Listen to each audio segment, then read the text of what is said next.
Welcome to the Gary Null Show, a program designed to enhance mental, physical, and spiritual well-being through science and the wisdom of the ages.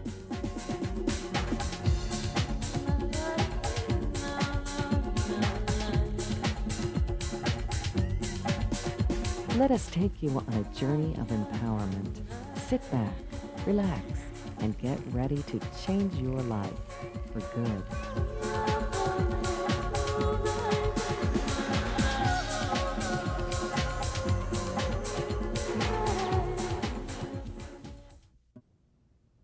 Hi everyone, I'm Gary Null.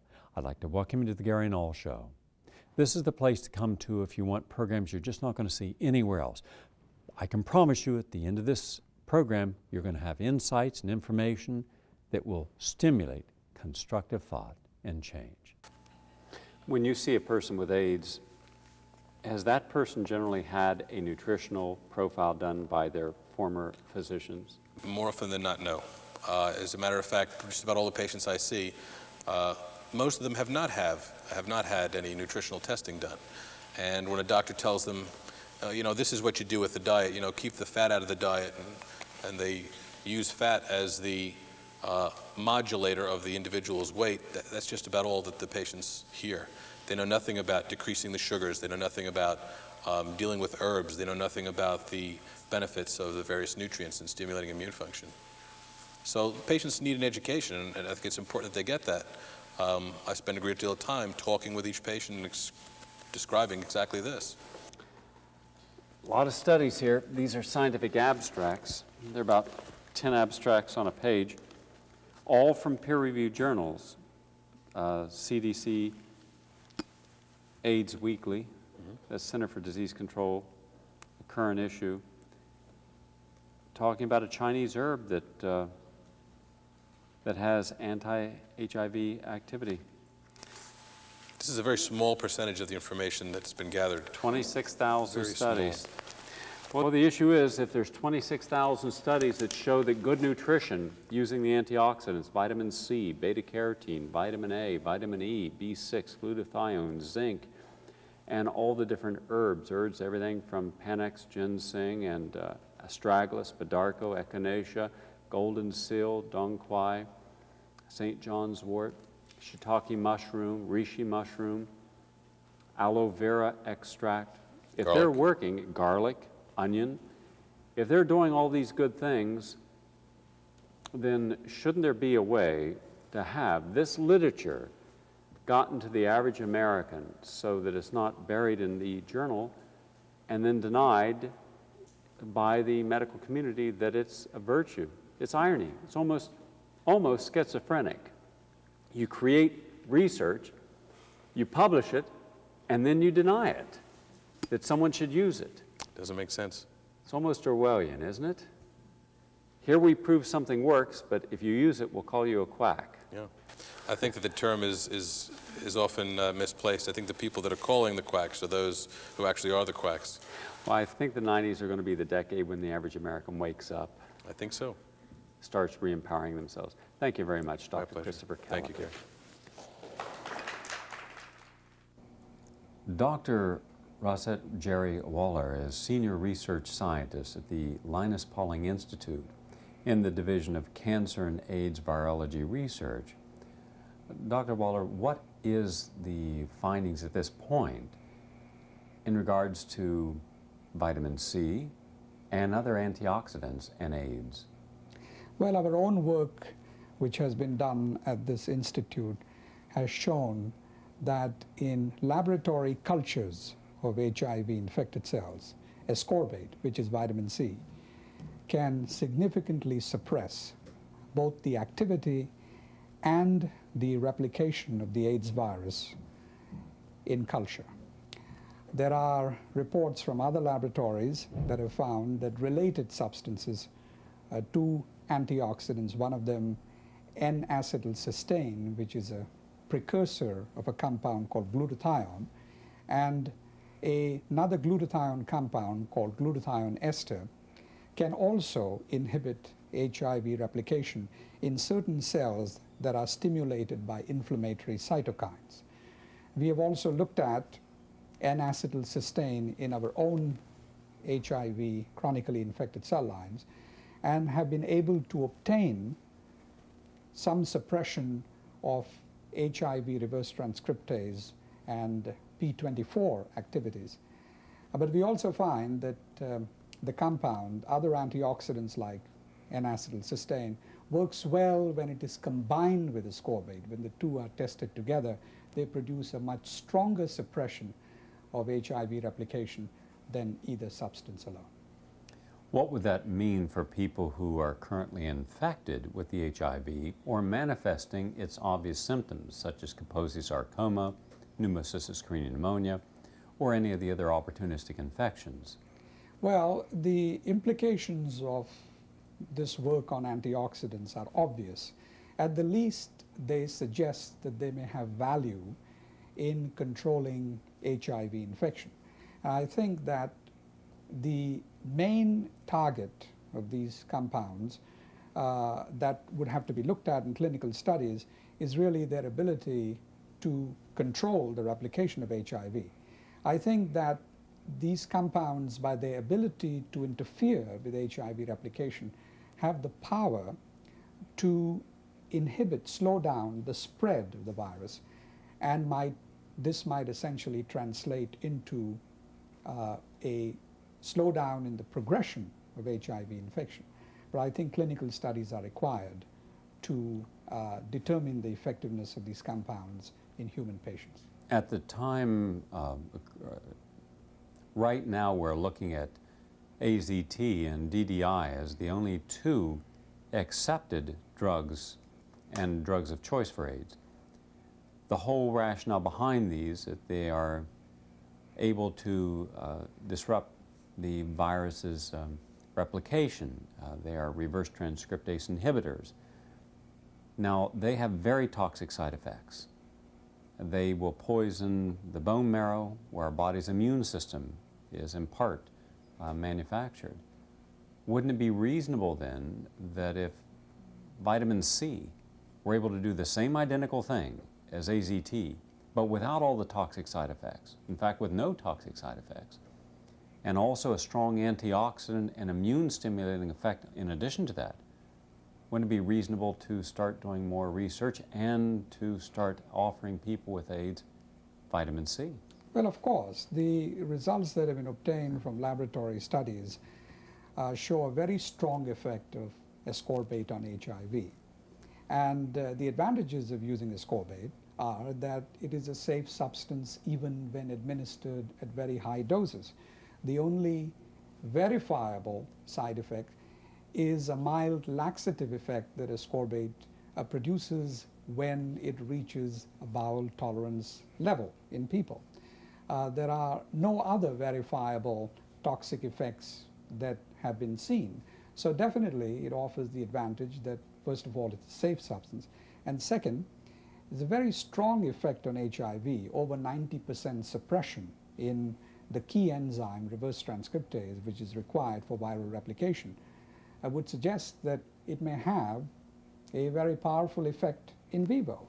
And I would say that the time is right now with the data from both ascorbate as well as other antioxidants that these substances, especially ascorbic acid, be tested in clinical trials in HIV-infected people and AIDS patients.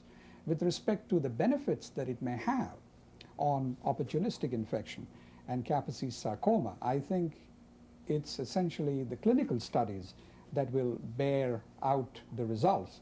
But from what is known with respect to anecdotal reports as well as clinical observations of physicians who have monitored patients on high doses of ascorbate, it has been communicated to us that high doses of ascorbate can in fact ameliorate both pneumocystis pneumonia lesions as well as Kaposi's sarcoma lesions in AIDS patients taking high doses of ascorbic acid. What are some of the other things that we know and can prove about the immune-enhancing effect, anti-cancer effect, antiviral bacterial effect of vitamin C?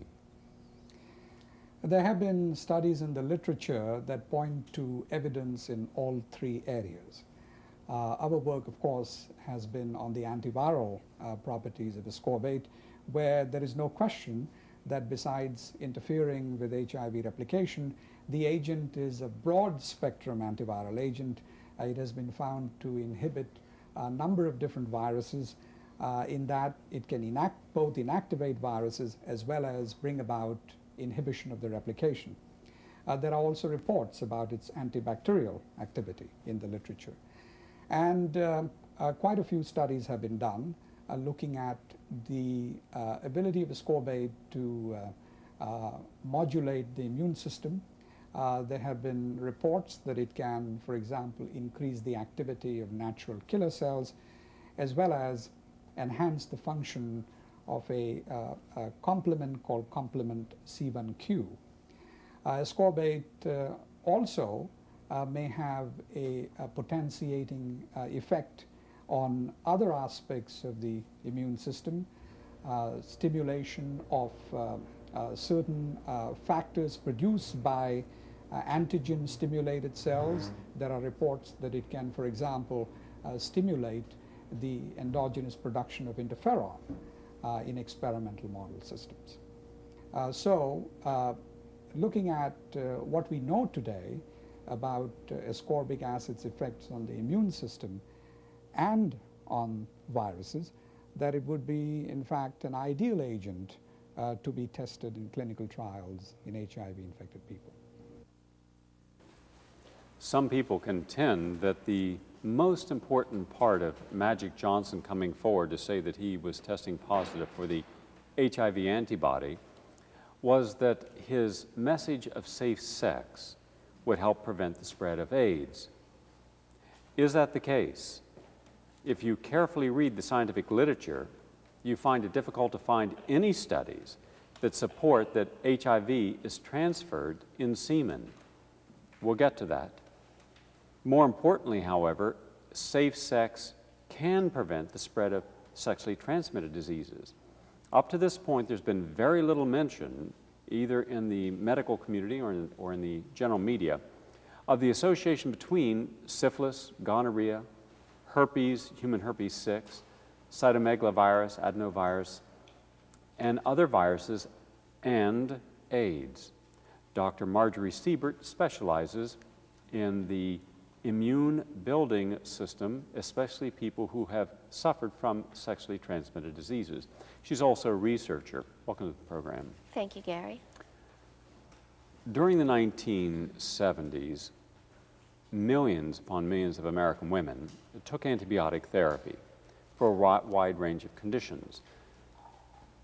In the 1980s, we saw a virtual explosion of Candida. We've never had that instance of Candida before. For almost 12 years, the medical community denied that Candida or yeast infections and their symptoms, depression, anxiety, weakness, sore throat, all different things happen to the body, were real. They said it was psychosomatic.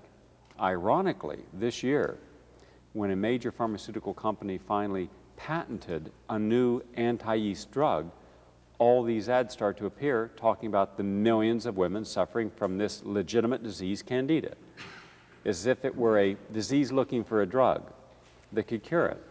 Now we suddenly recognize Candida as a legitimate disease. Much as we didn't acknowledge that Epstein-Barr was a legitimate disease, now we recognize it is a legitimate disease. It's not just psychosomatic.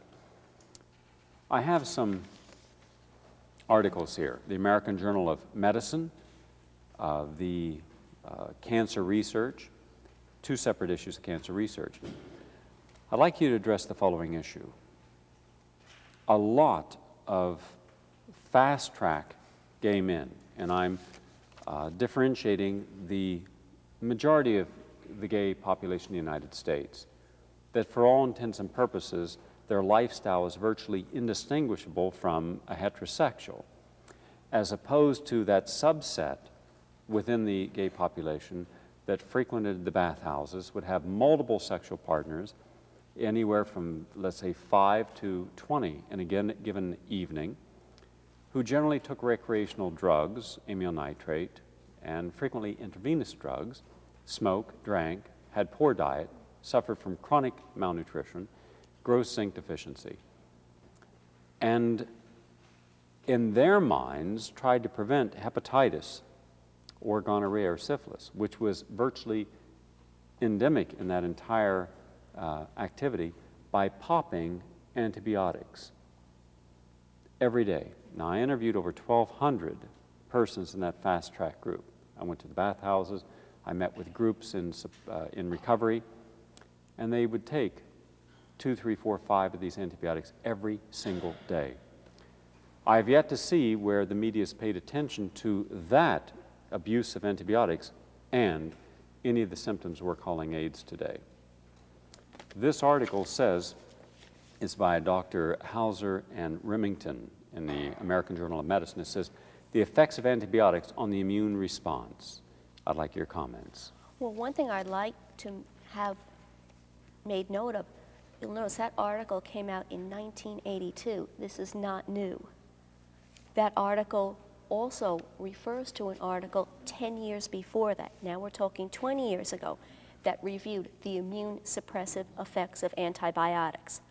So you can see this first came out 20 years ago, that people were starting to see that antibiotics had a detrimental effect on the immune system. And here we are, 1992, and this is being ignored. Recently, a suggestion came out to women to prevent urinary tract infections, that before each sexual act, they should take an antibiotic. This was not just for those people with multiple sexual partners. This was for every woman, whether monogamous or very active. In this article, they showed how concentrations of sulfa drugs and tetracycline can reduce the attraction of white blood cells to antigens and infective particles, showed how antibiotics, those commonly used ones, tetracycline and various sulfa drugs, can reduce the activation of the immune cells to an immune stimulus, a bacteria, a virus, or a tumor. Also showed how there would be decreases in defects in humoral immunity and the ability to create antibodies. And most insidiously, showed how these antibiotics reduced the effectiveness of the immune system against the candida that it was actually causing to grow. And these effects were worse when you had multiple antibiotics. The tetracyclines are very commonly used for gonorrhea and for chlamydia, two sexually transmitted disease. Tetracycline and erythromycin so far are the only antibiotics widely used against chlamydia, and chlamydia is probably the most common sexually transmitted disease. The sulfa drugs very frequently have been used for urethritis and for bladder infections. So there's a lot of important information here that is 10 and 20 years old that is being ignored. So there's a cause and effect between antibiotic abuse and a person today being very susceptible to all forms of massive immune defection and destruction. Exactly. Think of all the teenagers also that took antibiotics for acne and other conditions. Now, we also have, this article here, Clinical Spectrum of Infections in Patients with HIV or HTLV-3 associated disease. Give us some idea of what you see as the association of syphilis, herpes, Epstein-Barr, and AIDS. We see an accelerated development of full-blown immune suppression in people who are infected with cytomegalovirus virus, Epstein-Barr virus, herpes virus, mycoplasma, syphilis, and in those that have genital warts. Each different type can further the development of a full-blown immune defect in somebody who is merely HIV positive, meaning that they have been exposed to this one isolated virus. This article specifically shows how a mother can bear an HIV-positive child through transplacental infection. The mother can remain asymptomatic, only to see that child wither and die away. How a person can donate blood that is infected. The recipient can develop a full-blown AIDS, yet the donor remains asymptomatic. We see here that HIV does discriminate. Some people end up with rapid, crippling immune compromise and debility and death, while others, the virus is a silent companion for many years. So in other words, it's not just the virus itself, it's whether or not a person has these other sexually transmitted Well, infections. evidence is mounting that HIV is necessary but not sufficient to produce the full-blown AIDS syndrome. A recent article in The Lancet that came out this October showed that one of the strongest predictors of progression from HIV-positive status to full-blown AIDS is the presence of interleukin-2 receptors in the blood and an elevated erythrocyte sedimentation rate. Both of these are markers for immune activity. Pathologic immune reactivity responds to either an autoimmune syndrome or a virus or a chronic yeast or spirochete infection. Before the infection with HIV were prognosticators for the development of the full-blown AIDS syndrome. You have helped a lot of persons with herpes and chlamydia and gonorrhea. You've helped build their immune system. The average physician is simply not telling the patient what they can do to help their immune system if they have sexually transmitted diseases. What are you telling your patient? What is your protocol? My protocol is, in the case of syphilis, chlamydia, or gonorrhea, to remove the bacteria or the chlamydia. Chlamydia isn't exactly a bacteria, it's a subbacteria, as quickly and effectively from their system to keep it from going into chronicity.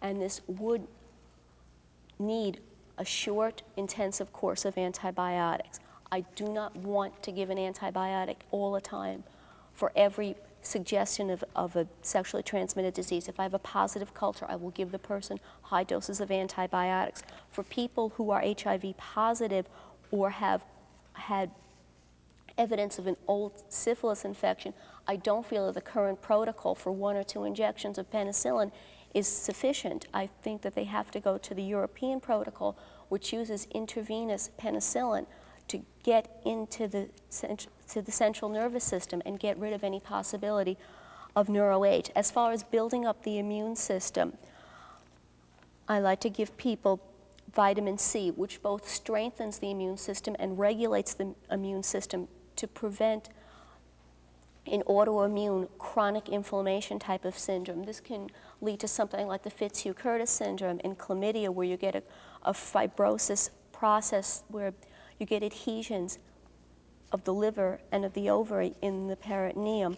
In addition to vitamin C, I like to give people, especially with late syphilis and who are HIV positive, large doses of parenteral B12 because there's some association with B12 deficiency and the progression of AIDS to neurological manifestations.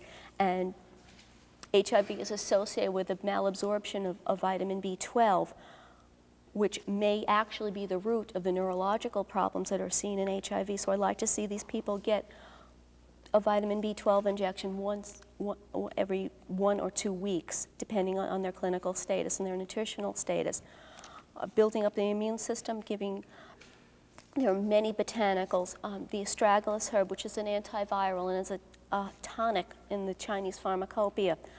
Echinacea, an American Indian herb, which stimulates the immune system. Golden seal, which is an antimicrobial sort of botanical.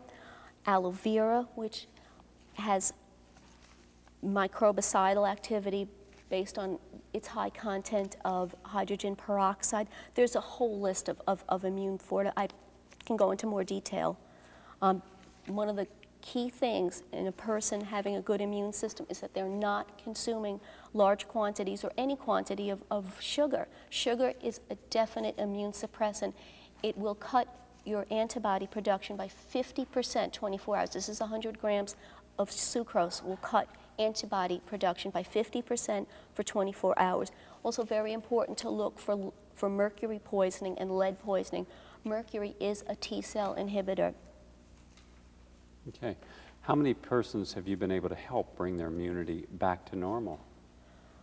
Quite a few. I would average say I'd see about 10 patients a day. We have success about 7 of those people walk out